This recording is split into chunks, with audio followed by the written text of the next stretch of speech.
செய்திக் கதம்பம்.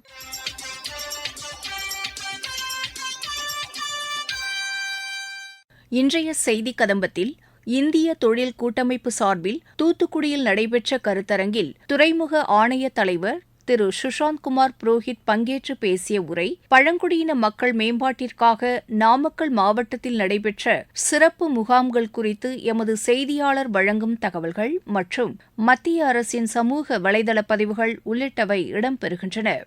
இந்திய தொழில் கூட்டமைப்பு சார்பில் தூத்துக்குடியில் போக்குவரத்து தளவாடங்கள் மேம்பாடு குறித்த கருத்தரங்கு நடைபெற்றது. இதில் கலந்து கொண்டு உரையாற்றினார் தூத்துக்குடி துறைமுக ஆணைய தலைவர் திரு சுஷாந்த் குமார் புரோஹித். அவர் பேசும்போது, Our port, of course, it is a very important infrastructure in this locality, and also it is very appropriately positioned geographically, because we have so many advantages of this location, and because of that, our so much growth that we are giving to the logistic cost is getting less.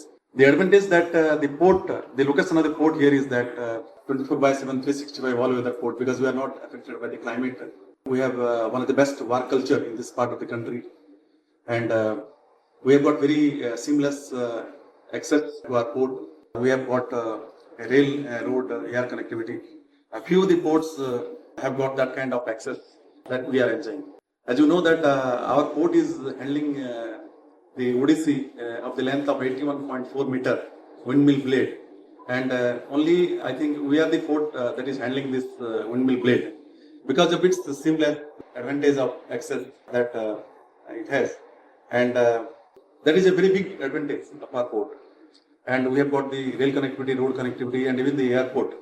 And this airport is also going to be commissioned very soon. And I was told that the runway length is next to that of Chennai. That means it is the next big airport that we'll have in the state of Tamil Nadu. And as you know, because of these advantages, for the first time, our port crossed the cargo handling volume of 40 million ton last year and ended with 41.4 million ton, with a 8.8% growth over last year. And this year also, we are having a very ambitious target, and with a lot of infrastructure that is already coming up in the port, we have very ambitious ambition of crossing 50 million ton. We have already entered close to 30 million ton in this year so far. In this year, we have commissioned one berth, that is NCB2. Recently, we have commissioned the berth number 9, which is the third container terminal in our port, and that we could do in a very fast pace. That was originally scheduled to be completed in the month of January 25. But it was completed in September and got inaugurated by our Honorable Union Minister in the month of September.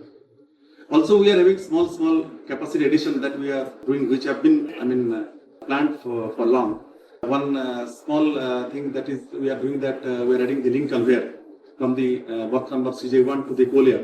That will also utilize our existing berth capacity. Tirupattur மாவட்டத்தில் உள்ள மத்திய தத்தெடுப்பு வள ஆணையம் தத்தெடுப்பு முறைகளை முறைப்படுத்தி ஆதரவற்ற குழந்தைகளுக்கு அங்கீகாரம் வழங்கி வருகிறது. இதுகுறித்து எமது திருப்பத்தூர் மாவட்ட செய்தியாளர் வழங்கும் செய்தி தொகுப்பு. ஆதரவின்றி தவிக்கும் குழந்தைகள் மற்றும் தங்களின் வாழ்வின் அர்த்தமாக பிள்ளைகள் இல்லை என்று ஏங்கும் தம்பதியினரை இணைக்கும் பாலமாக அமைந்து அவர்களின் உணர்வுகளுக்கு உயிர் கொடுத்து வருகிறது மத்திய தத்தெடுப்பு வள ஆணையம்.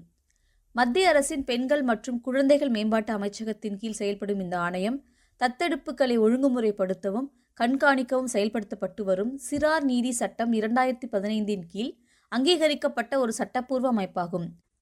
சரணடைந்த அல்லது கைவிடப்பட்ட குழந்தைகளை அங்கீகரிக்கப்பட்ட தத்தெடுப்பு முகவர் மூலம் தத்தெடுப்பதை இந்த ஆணையம் உறுதி செய்கிறது. ஒரு உயிரியல் குழந்தையுடன் தொடர்புடைய உரிமைகள், சலுகைகள் மற்றும் பொறுப்புகள் அனைத்தும் தத்தெடுப்பு குழந்தைகளும் வளர்ப்பு பெற்றோரிடம் பெறும் சட்டப்பூர்வ குழந்தையாக மாற்றும் செயல்முறையை நோக்கமாக கொண்டது இந்த ஆணையம். மேலும் அனைத்து தத்தெடுப்புகளும் குழந்தை தத்தெடுப்பு ஆதார தகவல் மற்றும் வழிகாட்டுதல் அமைப்பில் பதிவு செய்யப்படுகிறது எனினும் அதன் இரகசியத்தன்மையும் இந்த ஆணையத்தால் பராமரிக்கப்படும் என்பது சிறப்பிற்குரியது. மத்திய தத்தெடுப்பு வள ஆணையம் மூலம் சட்டப்பூர்வமாக தத்தெடுப்பதே குழந்தைகள் பெற்றோர்கள் இருவருக்கும் மகிழ்ச்சி அளிக்கும் என தெரிவிக்கிறார் சிறப்பு தத்தெடுப்பு நிறுவன இயக்குனர் தமிழரசி. kara.wcd.gov.in என்ற இணையதளத்தின் மூலமாக குழந்தை இல்லாத பெற்றோர்கள் பதிவு செய்யலாம். சிறப்பு தத்தெடுப்பு நிறுவனத்தில் இருந்து நாங்கள் குடும்ப ஆய்வு அறிக்கை மேற்கொள்வோம்.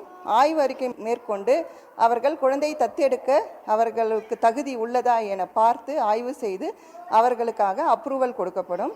அதன் பின்னர் அவர்கள் சீனியாரிட்டி படி அவர்களுக்கு குழந்தையை அரசு மூலமாக இந்த குழந்தை இந்த பெற்றோருக்கு கொடுக்கலாம் என்று அவர்களுக்கு மேட்சிங் செய்து கொடுப்பார்கள். பின்னர் மாவட்ட ஆட்சியர் மூலமாக ஆணை வழங்கப்படும். அந்த ஆணையின்படி அதன் பின்னர் பிறப்புச் சான்றிதழ் பெற்று அந்த குழந்தைக்கான பிறப்பு சான்றிதழும் அந்த பெற்றோரிடம் ஒப்படைக்கப்படும். சட்டப்படி தத்தெடுக்கும் போது நமக்கு எந்த சிக்கலும் இல்லாமல் குழந்தை வளர்ச்சி அடையும், பெற்றோருக்கும் மனமகிழ்ச்சியாக இருக்கும். இடைத்தரகர் மூலமாக சட்டத்திற்கு புறம்பாக எதிராக குழந்தையை தத்தெடுக்கும் போது பல சிக்கல்கள் குழந்தைக்கும் பெற்றோருக்கும் ஏற்பட அதிகமான வாய்ப்புகள் இருக்கிறது. அதனால் சட்டப்படி தத்தெடுப்பதை மட்டுமே பெற்றோர்கள் செய்ய வேண்டும். பிள்ளை வரம் வேண்டி பல ஆண்டுகளை வீணடிப்பதற்கு பதிலாக ஆதரவற்ற குழந்தையை மத்திய தத்தெடுப்பு வள ஆணையம் மூலம் சட்டப்பூர்வமாக தத்தெடுப்பது சாலச் சிறந்தது. திருப்பத்தூரில் இருந்து அனுராதா.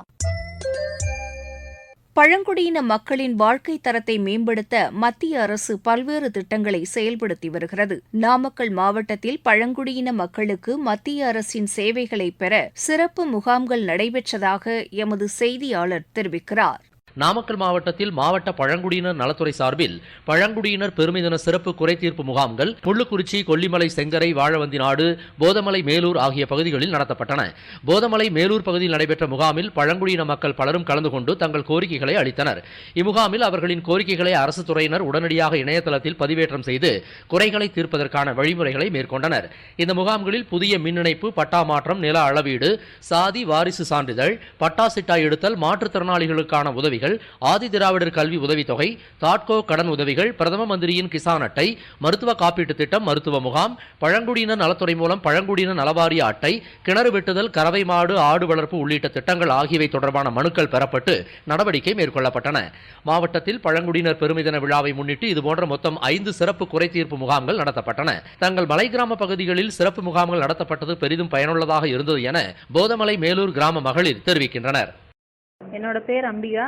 நாங்கள் கீழூர் ஊராட்சி ஜே காலனியில் இருக்கோம். இன்னைக்கு நாங்கள் கூலி வேலை செஞ்சிட்ருக்கோம். இங்கே முகாம் அரசு சார்பாக முகாம் போட்டிருக்காங்க. முகாமில் தையல் மிஷின் வேணுன்றதுக்காக நாங்கள் ஆன்லைனில் அப்ளை பண்ணியிருக்கோம். என் பேர் மணிமேகலா. கீழூர் ஊராட்சியிலேருந்து பேசுகிறோம். இங்கே கவர்மெண்ட் மூலியமாக முகாம் போட்டிருக்காங்க. ஏற்கனவே போட்டிருக்கிற மிஷின் போதுமான அளவு வருமானம் தராதனால எக்ஸ்டெண்ட் பண்ணுறதுக்காக மறுபடியும் மிஷின் போடுறதுக்காக ஆன்லைனில் அப்ளை பண்ணியிருக்கோம் மிஷினுக்கு. என் பேர் அன்னக்குடி. கீழூர்லேருந்து இருக்கோம். ஜே நகரில் முகாம் போட்டிருக்காங்க.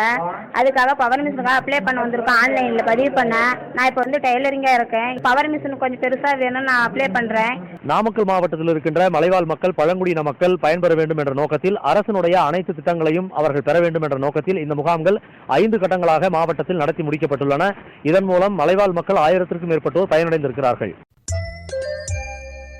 மத்திய அரசின் சமூக வலைதள பதிவுகள். குடியரசு துணைத் தலைவர் திரு ஜக்தீப் தங்கர் அருணாச்சல் பிரதேச மாநிலம் டோய்முக்கில் உள்ள ராஜீவ்காந்தி பல்கலைக்கழக வளாகத்தில் இன்று மரக்கன்றுகளை நட்டார். பார்படாஸ் நாட்டின் சுதந்திர தினத்தையொட்டி அந்நாட்டு வெளியுறவுத்துறை அமைச்சர் கெர்ரி சிமோன்ஸ் மற்றும் மக்களுக்கு வெளியுறவுத்துறை அமைச்சர் டாக்டர் ஜெய்சங்கர் வாழ்த்து தெரிவித்துள்ளார். குஜராத் மாநிலம் சூரத்தில் உள்ள புல்லட் ரயில் தயாரிப்பு தொழிற்சாலையில் மத்திய ரயில்வே அமைச்சர் திரு அஸ்வினி வைஷ்ணவ் இன்று ஆய்வு மேற்கொண்டார். அங்கு ஜப்பான் தொழில்நுட்பத்தில் தண்டவாள தயாரிப்பில் ஈடுபட்டுள்ள தொழிலாளர்களிடம் அவர் கலந்துரையாடினார். பருவநிலை மாற்றத்தை எதிர்கொள்ளும் வகையிலும் விளைச்சலை அதிகரிக்கும் வகையிலும் தோட்டக்கலை உற்பத்தியை மேம்படுத்த ஆசிய வளர்ச்சி வங்கியின் $98 மில்லியன் கடனுதவி ஒப்பந்தத்தில் இந்தியா கையெழுத்திட்டுள்ளது. இந்தியா கம்போடியா இடையேயான கூட்டு ராணுவ பயிற்சி டிசம்பர் 1ஆம் தேதி முதல் 6ஆம் தேதி வரை புனேயில் நடைபெறும் என்று மத்திய அரசு தெரிவித்துள்ளது.